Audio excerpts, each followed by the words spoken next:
You ever think about that? I mean, you want to take him away from his father? You may not even be his father. What? He might not be yours. There was somebody else. It was just casual, and... Welcome back to another episode. Before we get started, do me a favor, hit that like button, hit that subscribe button for more content, and let's hop right into the video. You know what a man's lie is like? A man's lie is like, I was at Tony's house. I'm at Kennedy's house. That's a man's lie. A woman's lie is like, it's your baby. In Paris, his wife cheated on him, so he was always checking to see if his kids looked like him. He was the first man in Bed-Stuy to get a DNA test. The practice of passing off a pregnancy as somebody else's has been with us since the beginning of time. What the DNA testing is doing for us is bringing us to a point where we can have factual evidence for that. Women have always been promiscuous and unfaithful. That's why chastity belts were invented. It's also why scientists believe is shaped in the way it is, to remove other men's sperm from women's vaginas before depositing their own. Yet it's typically the man who's painted as a philanderer. Men cheat for the same reason the dogs lick their balls, because they can. It's part of their biology. Women cheat. Yeah, but it's completely different. How? Because we don't go around randomly attacking any man that we're attracted to. Speak for yourself. We're not driven by testosterone. When women are unfaithful, it tends to be without the use of protection, which makes the whole thing even worse for the man. And Susan admits she's not sure her husband Nick is the father of her baby. Now, if not, the father could be the man she met on the way to the chip shop after a rare night out on the town. However, the prevalence of paternity fraud is much greater than most people realise. Approximately between 10 and 12% we prove that the man who we test is not the father of the child. On average, 1 in 10 children are not fathered by the man that appears on their birth certificate. But that figure fluctuates depending on which socioeconomic group you're in. So it goes down to about 1% of children in higher socioeconomic groups, and it can go up to about as high as 30% of children in lower socioeconomic. As you move up on the socioeconomic ladder, you'll see that things like divorce rate and paternity issues typically decline because those families have more to lose. However, when it comes to paternity rights specifically, most men, even before they turn 18 years old, know that the courts aren't in their favor. However, most men also don't know just how heavily the odds are stacked against you.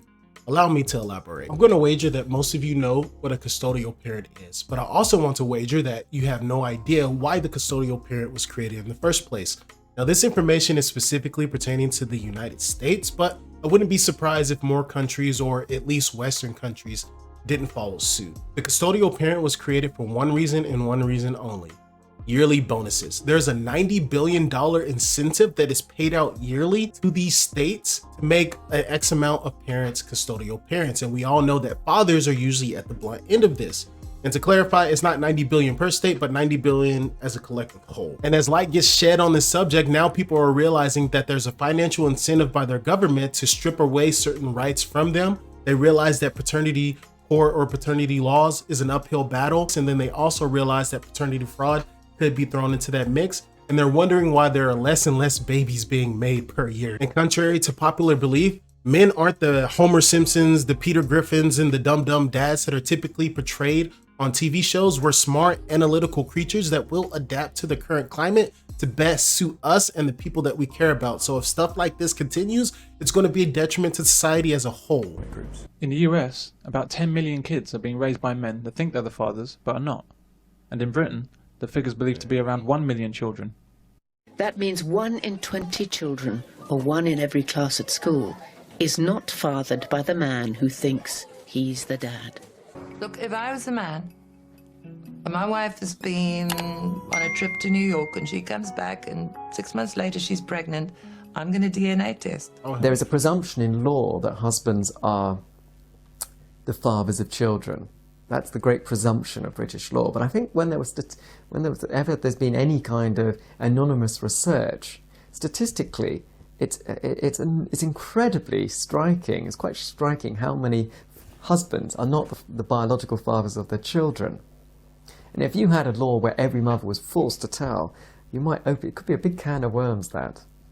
Robin Baker, a biological psychologist, has studied paternity fraud and its effects. He found that it was a common occurrence and was demonstrably poisonous to family structure and the health and upbringing of children. This is a great opportunity for us, Peter. What about Reese, huh? You ever think about that? I mean, you want to take him away from his father? You may not even be his father. What? He may not be yours. There was somebody else. It was just casual, and then there was you. Just casual. It has to be the ultimate betrayal a woman can commit against a man, which is then compounded by years of her lying, which can only be described as deeply evil. But I don't know what's worse. That she's always known, or she's just doing this to get Reese. Well, I got a paternity test. I haven't taken it yet. How long does it take? I don't know. I don't know that I'm going to do it. You have to. What if I'm not his father, huh?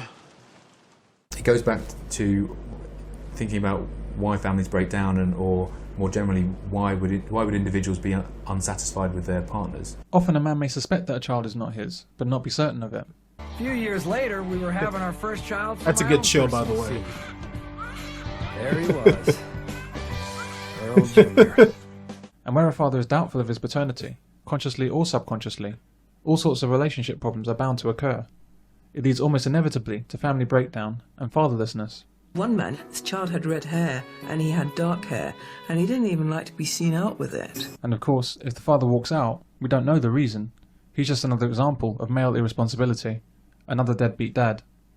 Parental care is a very costly and valuable resource. We don't expect people to spread it about willy-nilly. We expect them to direct their parental care to their genetic children. Undoubtedly, because paternity fraud committed by women is so common, it's not legal in this country to get a paternity test without the permission of the mother or a court order.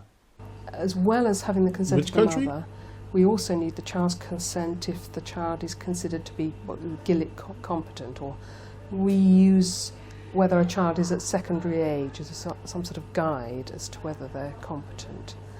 So, and it's got to be informed consent, so they must know why they're doing it, and they must know about the confidentiality of the process. Why?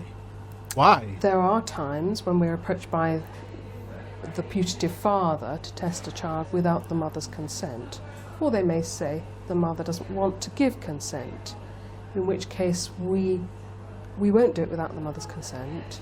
A man can only find out if his wife cheated on him and had another man's child with her permission. The government heeds advice that this is in the best interests of the child. Bro, that's crazy. Wow. That's insane. Anyone from the comments section, are you subjugated to these type of laws? Because if that was the case, I wouldn't have babies with anyone under any circumstance, because they're essentially saying, who cares if you get cheated on? Who cares if she stepped out on the marriage or the relationship, etc.? We care about the child and we care about the woman, but the father's rights are thrown right out the window, who might not actually be the father, by the way. So as this clip plays, I hope they clarify what their reason is, even though it's BS at best. Why do you require consent from all three parties? Why? Yeah.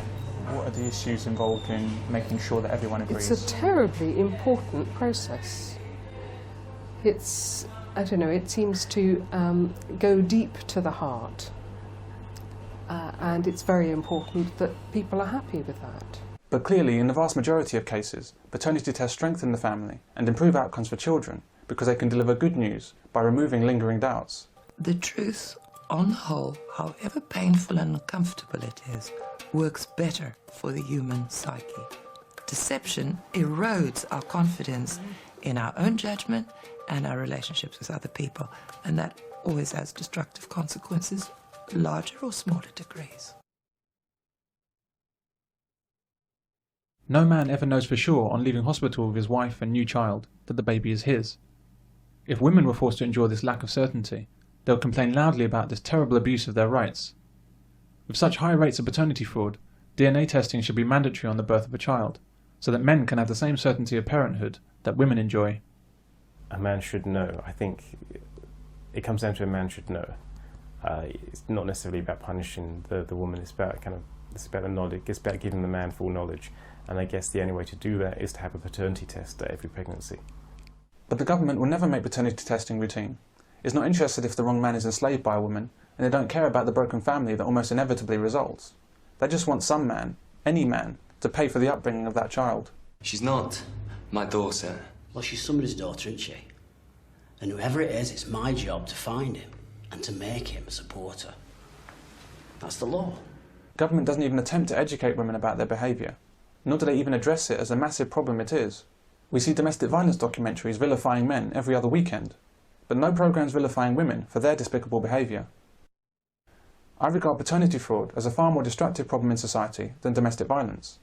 But whereas domestic violence is perpetrated by both sexes and is mostly instigated by women, paternity fraud is an abuse exclusively committed by women, and it's one of the most evil crimes that exist. Domestic violence can occur as an understandable loss of control by a man or a woman. But paternity fraud is different. It is calculated abuse of a man for years on end.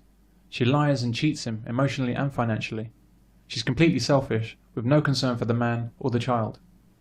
But have you ever seen a news item about the men and children suffering due to paternity fraud? Ever seen a London Underground poster chastising women about it? Ever heard a government minister or police officer tell us about the steps they're taking to tackle paternity fraud? Where is our paternity fraud bill to go with the domestic violence bill? Society much prefers to concentrate on crimes where men can be singled out, even when those same crimes are committed by women. I don't want to compare apples and oranges looking at domestic violence and comparing it to paternity fraud, because I do believe that case by case the severity does matter on which one is worse. However, I would like to see a society that, although not legally mandated, that just about every male when a baby is born goes out and gets a paternity test to make it a cultural norm. If we make it a cultural norm, then we'll protect more men from getting swindled into raising kids that aren't theirs, or at the very least, knowingly raising kids that aren't theirs. And I'll be honest, that's a bit idealistic of me, because we have gone so far down the rabbit hole that anytime a man tries to do any type of social structure that helps in advocacy of his rights, that it's immediately thrown out the window and invited with a bunch of buzzwords that doesn't even apply to the conversation. And this is just one of many reasons why men said, hey, you know what? I'm not playing this game. It's too skewed, unfair, and it doesn't benefit me. And the consequences of that is multivariate, because if you don't have men invested into their communities, a whole lot of trouble can follow suit. As I end this video, let me ask you a question. In a hypothetical world, let's say if Russia and China comes knocking on your door and they're invading your country, who would you rather have defending yourself? Strong, fit, able men who are invested in their community, or an army of soldiers that also have a large conglomerate of those soldiers being 5'2" females that have to have the physical standards lowered to participate in all these social justice warriors identifying as a potato and crying because they don't know what to do when hits the fan?